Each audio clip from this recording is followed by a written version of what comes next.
శ్రీ గణేశాయ నమః. శారదా గురుభ్యో నమః. ఈటీవీ లైఫ్ ఆధ్యాత్మిక ఛానల్ ప్రేక్షకులకు శుభోదయం. శ్రీరస్తు కార్యక్రమానికి శుభస్వాగతం. కార్యక్రమంలో శుభతిథి అంశంలో నేటి పంచాంగ వివరాలు చూద్దాం. ఆంగ్ల తేదీ 15వ తేదీ 10వ నెల 2025 సంవత్సరం బుధవారం. స్వస్తి శ్రీ చాంద్రమాన శ్రీ విశ్వావసనామ సంవత్సరం, దక్షిణాయనం, శరదృతువు, ఆశ్వేజమాసం, కృష్ణపక్షం, నవమి తిథి మధ్యాహ్నం 2:40 వరకు, అనంతరం దశమి. పుష్యమి నక్షత్రం సాయంత్రం 4:47 వరకు, అనంతరం ఆశ్లేష నక్షత్రం. సిద్ధం యోగం ఉదయం 9:49 వరకు, అనంతరం సాధ్యయోగం. గరజీకరణం మధ్యాహ్నం 2:40 వరకు, అనంతరం వణిజకరణం.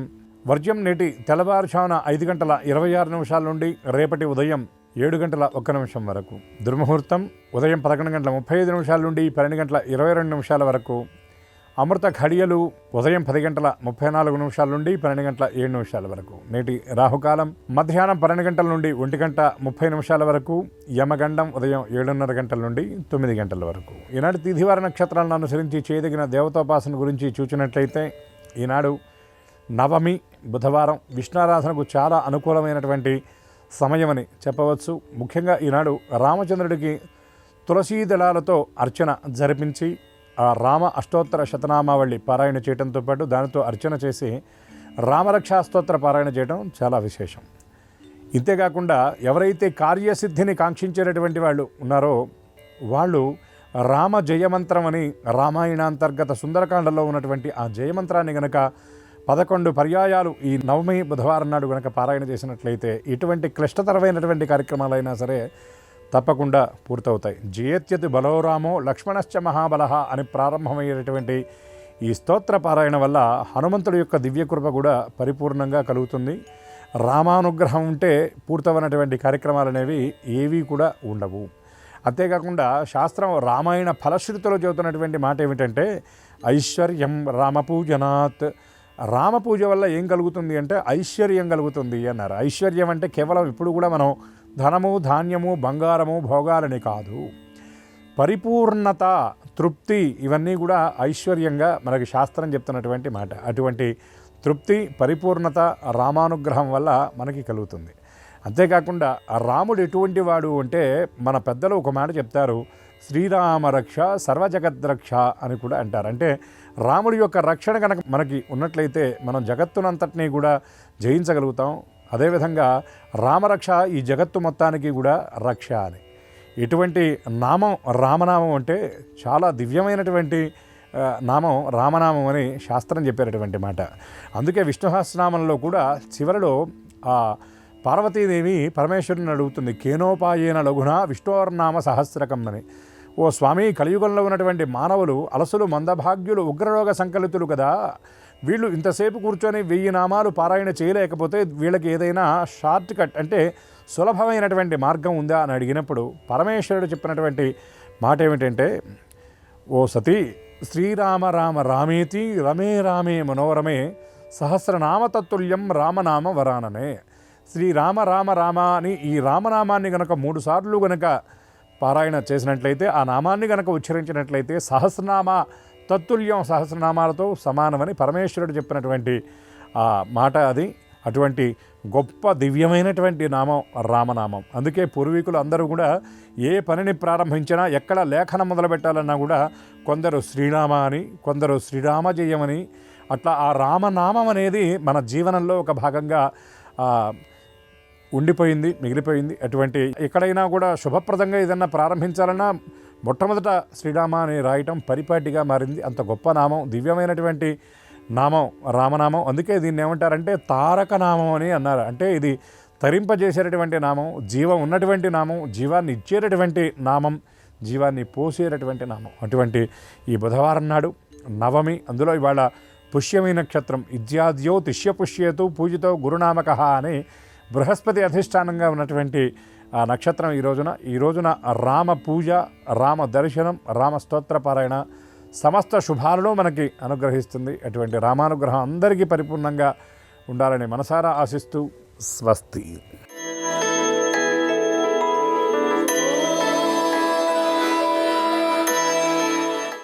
ఈటీవీ లైఫ్ ఆధ్యాత్మిక ఛానల్ ప్రేక్షకులందరికీ నమస్కారం. శ్రీరస్తు కార్యక్రమంలో గ్రహయోగం అంశానికి స్వాగతం.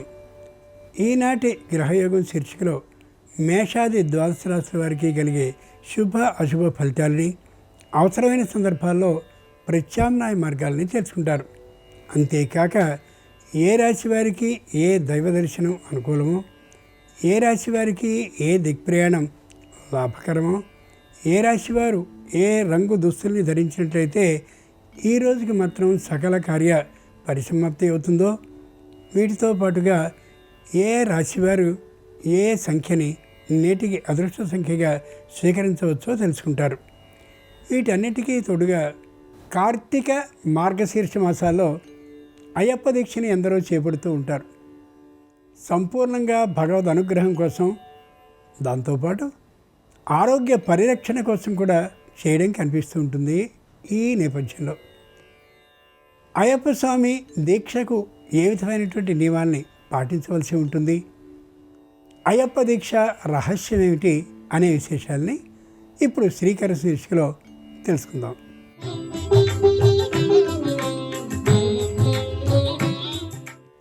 అయ్యప్ప స్వామి దీక్ష ఆరోగ్య ఆధ్యాత్మిక నియమాల సమ్మేళనం. మండల దీక్షని స్వీకరించిన భక్తులు అయ్యప్పను నియమపూర్వకంగా శ్రద్ధాభక్తులతో ఆరాధిస్తారు. సాటివారిలో అయ్యప్ప స్వామిని దర్శించి అంతటా దైవత్వాన్ని వీక్షించడం అయ్యప్ప దీక్షలోని ఓ ప్రత్యేకత. శీతల స్నానం, భూతల శయనం, బ్రహ్మచర్య దీక్ష, సాత్విక ఆహార స్వీకరణ, ఒంటిపూట భోజనం, నల్లటి దుస్తుల ధారణ, నిత్య దైవారాధన, సామూహిక భజనలు, అర్చనలు, సహనం, అలాగే దయతో కూడిన సాధు దర్శనం, సమష్టి భావన, ఇలా ఎన్నో అందులో నియమాలుగా కనిపిస్తాయి. అయ్యప్ప దీక్ష నేపథ్యంలో ప్రకటితం అవుతాయి ఇవన్నీ కూడా. స్వామియే శరణం అయ్యప్ప అనే శరణఘోష అయ్యప్ప భక్తులకు మూలమంత్రం అవుతుంది. గురుస్వాముల ద్వారా అయ్యప్ప దీక్షని స్వీకరించి ఇరుముడిలో అయ్యప్ప భక్తులు శబరిమల యాత్రని చేస్తారు. శబరిగిరి మీద కొలువైన అయ్యప్పను దర్శించడంతో ఈ దీక్ష సుసంపన్నం అవుతుంది. క్రమశిక్షణయుతమైన జీవన విధానాన్ని అవలంబించడానికి అయ్యప్ప స్వామి దీక్ష ఉపకరిస్తుంది. సాధారణ ప్రజలకు కూడా భగవంతుని చేరువ చేసే ఇలాంటి దీక్షలు ఆర్షధర్మాన్ని వృద్ధి చేయడానికి విశేషంగా దోహదపడతాయి. ముందుగా నేటి పంచాంగం. ఈరోజు బహుళ నవమి, బుధవారం, నక్షత్రం పుష్యమి. ఇక నేటి గ్రహస్థితిని పరిశీలించి చూస్తే మిథునంలో గురు చంద్రుడు ఉన్నారు, సింహంలో కేతు ఉన్నాడు, రవి శుక్రుడు కన్యలో ఉంటే కుజ బుధులు తులలో ఉన్నారు, కుంభంలో రాహువు, మీనంలో శని ఉన్నారు. ఈ తాత్కాలిక గ్రహస్థితి ఆధారంగా మేషాది ద్వాదశ రాశుల వారికి కలిగే శుభ అశుభ ఫలితాలని క్రమంగా తెలుసుకుందాం. ముందుగా మేషరాశి.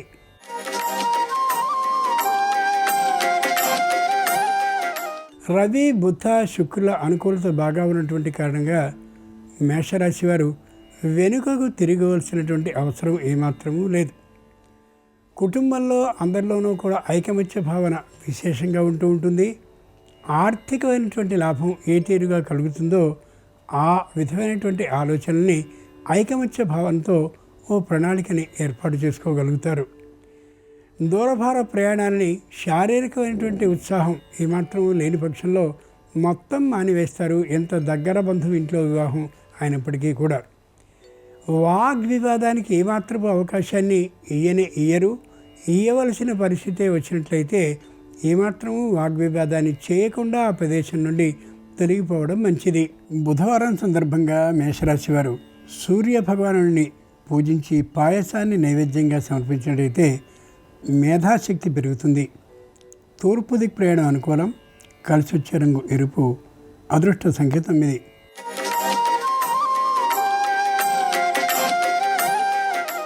ఈరోజు వృషభ రాశి వారి ఫలితాలని పరిశీలించి చూస్తే కుజ అనుకూలత హెచ్చుగా ఉన్నటువంటి కారణంగా తాము అనుకున్నటువంటి పని చక్కగా సాధించుకోగలుగుతారు. ఏ విధమైనటువంటి కోపభావము లేకుండా ఉండగలుగుతారు. సమయానికి సందర్భానికి ఏ విధంగా ప్రవర్తించాలో తెలిసి కార్యలాభాన్ని చేయించుకోగలుగుతారు. పై ఉద్యోగం కోసం ప్రయత్నాన్ని కానీ చేసినట్లయితే తప్పక లభించే అవకాశం ఉంటుంది. అయితే స్థానచలనం మాత్రం కలగచ్చు కాబట్టి ఆలోచించుకుని ప్రవర్తించుకోవడం తప్పక మంచిది. వాహనం మీద ప్రయాణించేటటువంటి సందర్భంలో సరైనటువంటి జాగ్రత్తల్ని పాటించడం ఉత్తమం. బుధవారం సందర్భంగా వృషభ రాశి వారు గాయత్రీదేవిని పూజించి వడపప్పును నైవేద్యంగా సమర్పించినట్టయితే ప్రతిభ బాగా పెరిగి అవకాశాలు కలుగుతాయి. దక్షిణ దిక్కు ప్రయాణం అనుకూలం. కలిసి వచ్చే రంగు తెలుపు. అదృష్ట సంఖ్య 2.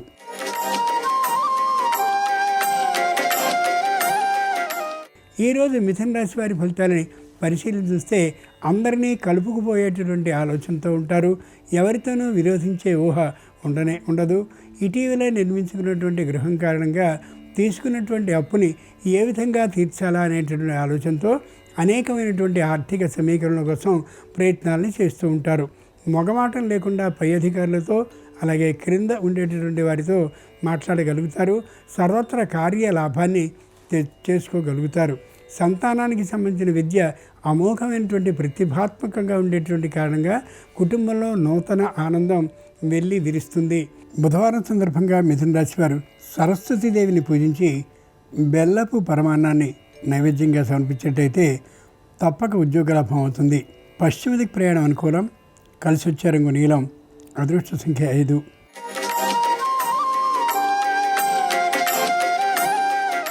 ఈరోజు కర్కాటక రాశి వారి ఫలితాలని పరిశీలన చూస్తే ఆర్థికమైనటువంటి ఆదాయం అనుకోకుండా అలా వస్తూ ఉంటుంది. సంతోషంతో ఉండగలుగుతారు. దానాలు ధర్మాలు అలాగే విరాళాలని ప్రత్యేకమైనటువంటి ఉత్తమమైన సంస్థలకు ఇవ్వాలనే ఆలోచనలు కలిగి ఉంటారు. అయితే అనుకున్నంత ఇవ్వలేకపోవచ్చు, కానీ ఆ ప్రయత్నంలో భాగంగా కొంత ఇస్తూనే ఉంటారు.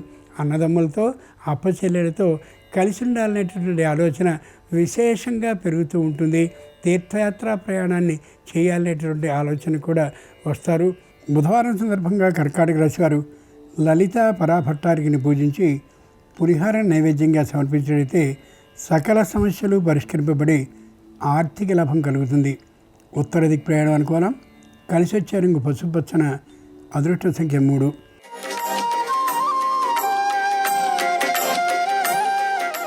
ఈరోజు సింహరాశి వారి ఫలితాలని పరిశీలించి చూస్తే పైకి సాత్వికంగా ఉంటారు, కానీ చెప్పవలసిన సందర్భంలో గట్టిగానే సమాధానాన్ని ఇవ్వగలుగుతారు. ఎవరితోనూ కావాలని విరోధాన్ని పెంచుకోరు, కానీ ఒక్కొక్క సందర్భంలో అలా చేసుకోవాల్సినటువంటి అవసరాలు ఏర్పడవచ్చు. కుటుంబంలో అన్యోన్యతాభావం చక్కగా ఉంటుంది. అయితే ఆర్థికమైనటువంటి పరిస్థితులు, ఆర్థికమైనటువంటి ఇబ్బందులు వచ్చినటువంటి సందర్భంలో ఒక్కొక్కసారి మాట తోలనాడే పరిస్థితి సంతానం నుండి లభించవచ్చు. ఇంతకు ముందు చేసినటువంటి రుణాల తీర్చడం కోసమని కొద్దిగా అప్పు చేయవలసి రావచ్చు. అది ఏమాత్రము తప్పు కానే కాదు, కానీ ఎంత తొందరగా అప్పు తీర్చినట్లయితే అంతగానూ అప్రతిష్ట తొలగిపోయే అవకాశం ఉండొచ్చు.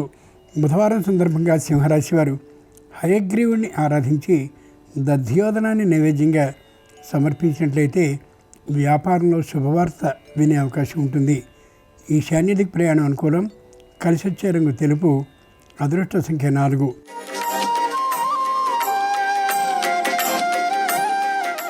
ఈరోజు కన్యారాశి వారి ఫలితాలని పరిశీలించి చూస్తే అసహన భావం కుటుంబంలో పెరుగుతూ ఉంటుంది. దాంపత్యంలో చిన్నమైనటువంటి పొరపత్యాలు పెరిగే అవకాశం ఉంటుంది. కొందరిని తొలనాడడం, కొందరిని దగ్గరకు తీయడం వంటి ఆ కారణాల ద్వారా కుటుంబంలో మాత్సమికమైనటువంటి సంబంధమే ఉంటుంది. సంపూర్ణమైన ఉత్తమమైనటువంటి బాంధవ్య పరిపాలన ఉండే అవకాశం ఉండకపోవచ్చు. ఎక్కడ సొమ్ము లభిస్తే అక్కడికి ప్రయాణించడం అనేది లక్షణంగా కలిగి ఉంటారు, కానీ శారీరక ఆరోగ్యాన్ని చూసుకునే ప్రయాణించడం ఉత్తమం. బుధవారం సందర్భంగా కన్యారాశి వారు కుమారస్వామి వారిని పూజించి పటిక బెల్లాన్ని నైవేద్యంగా సమర్పించినట్టయితే మానసికమైన చింత తొలుగుతుంది. శుభవార్తను వినే అవకాశం కలుగుతుంది. ఆగ్నేయ దిక్ ప్రయాణం అనుకూలం. కలిసి వచ్చే రంగు నలుపు. అదృష్ట సంఖ్య 2.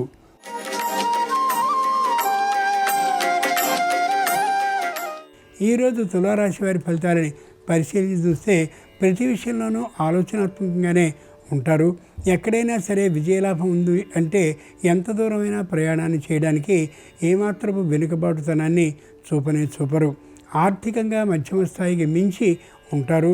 నూతనమైనటువంటి గృహాన్ని కట్టుకున్న లేదా కొనుక్కున్నటువంటి కారణంగా సంతోషాన్ని అనుభవిస్తూ ఉంటారు. రోజంతా ఆనందంతో తేలియాడుతూ ఉంటారు. సంతానం మాత్రం తాత్కాలికంగా విరోధించేటటువంటి లక్షణంతో మాటలు గట్టిగా మాట్లాడుతూ ఉండేటువంటి కారణంగా మానసికమైనటువంటి బాధకి గురయ్యే అవకాశం ఉండొచ్చు. ఇంట్లో వృద్ధులు, అనారోగ్యవంతులు, విశేషించి తల్లిదండ్రులు కానీ ఉన్నట్లయితే వారి ఆరోగ్యం గురించినటువంటి చింతని తప్పగా కలిగి ఉంటారు. ఆ ఆరోగ్య రక్ష కోసం ప్రయత్నాన్ని చేయడం కూడా చాలా ఉత్తమం. బుధవారం సందర్భంగా తులారాశి వారు గణపతిని పూజించి బెల్లం ముక్కలను నైవేద్యంగా సమర్పించినట్టయితే సకల విఘ్నాలు నివారింపబడ్డమే కాక ఆర్థిక లాభం కలుగుతుంది. నిర్ణీత ప్రయాణం అనుకూలం. కలిసి వచ్చే రంగు ఆకుపచ్చన. అదృష్ట సంఖ్య 6.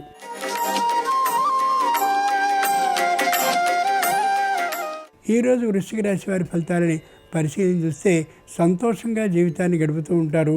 ఇటీవల జరిగినటువంటి వివాహం కారణంగా ఉత్సాహాన్ని కలిగి ఉంటారు. ముఖ్యమైనటువంటి ప్రదేశాలకి వన విహారార్థం వెళ్తూ ఉన్నట్లుగా పడతారు. విశేషమైనటువంటి ధనాన్ని ఖర్చు చేస్తూ కనిపిస్తారు.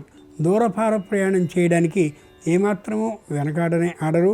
గృహోపకరణ సామగ్రిని, అలాగే వస్తు అలంకారాలని, వస్త్రాలని విశేషంగా కొనగలుగుతారు.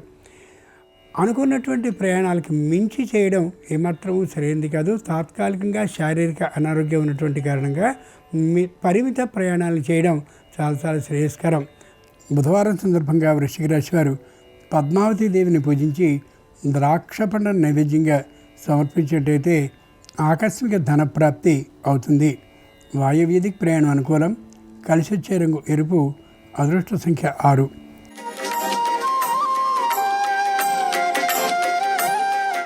ఈరోజు ధనురాశి వారి ఫలితాలని పరిశీలించి చూస్తే తాత్కాలికమైనటువంటి నిరుత్సాహభావంతో ఉంటారు. పై ఉద్యోగం కోసమని ఏ ప్రయత్నాన్ని చేసి పరీక్ష రాశారో దాంట్లో అనుకున్నంత శాతంతో ఉత్తీర్ణతని పొంది ఉండకపోవచ్చు. అంతేకాక తాము సంపాదించినటువంటి ఆస్తి కొద్దిగా అన్యాక్రాంతమయ్యే అవకాశం ఉండడమో లేక ప్రభుత్వం స్వీకరించడమో వంటి వార్తల్ని విన్న కారణంగా మరింత నిరుత్సాహత వారిలో ఏర్పడే అవకాశం ఉండొచ్చు. శారీరకమైనటువంటి అనారోగ్యం ముఖ్యంగా నడుము భాగానికి ఉండే కారణంగా మానసికమైనటువంటి దిగులు కొద్దిగా ప్రారంభమయ్యే అవకాశం ఉండొచ్చు. బుధవారం సందర్భంగా ధనురాశి వారు లక్ష్మీదేవిని పూజించి అరటి పండ్లను నైవేద్యంగా సమర్పించినట్టయితే రావాల్సిన బాకీలు తప్పక వస్తాయి ఆశ్రమంగా. ఉత్తర దిక్ ప్రయాణం అనుకూలం. కలిసి వచ్చే రంగు తెలుపు. అదృష్ట సంఖ్య 8.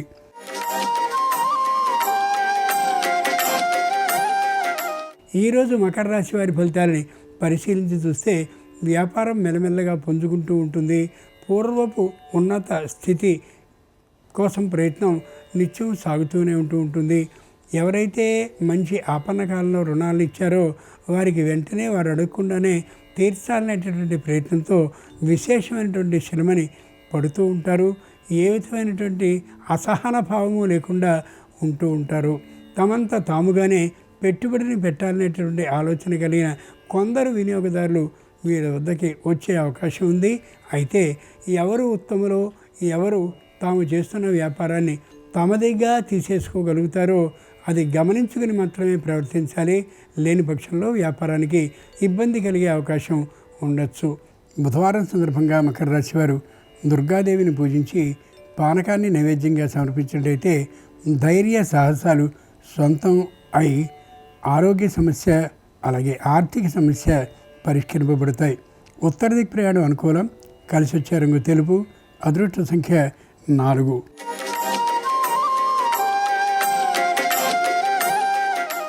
ఈరోజు కుంభరాశి వారి ఫలితాలని పరిశీలించి చూస్తే కుటుంబం ఇప్పటివరకు మంచి అన్యోన్యతాభావంతో ఉన్నది కొద్దిగా బీటలు వారేట అవకాశం ఉండొచ్చు. కుటుంబంలో ఉన్న ఒకరో ఇద్దరో దూర ప్రాంతంలో వచ్చేటువంటి ఉద్యోగానికి వెళ్ళాలనే ఆలోచన కలిగి ఉండడమే దీనికి సరైనటువంటి కారణం. ఏ విధమైనటువంటి ఇతర వ్యసనాలు లేకుండా కుటుంబంలో చిన్నమైనటువంటి కలతలు ప్రారంభం కావడం నిజంగా దురదృష్టకరం. తమవైనటువంటి ఆస్తులు అన్యాక్రాంతం కాకుండా ఉండడం కోసమని స్వయంగా వెళ్ళి పరీక్షించుకోవడం ఎంతైనా అవసరం. ఎప్పటికప్పుడు ఆ స్థిరమైనటువంటి ఆస్తులకి సంబంధించిన పత్రాలని చూసుకుంటూ ఉండడం చాలా అవసరం.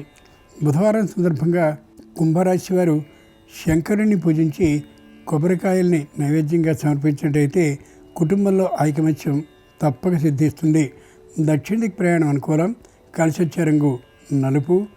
అదృష్ట సంఖ్య 1.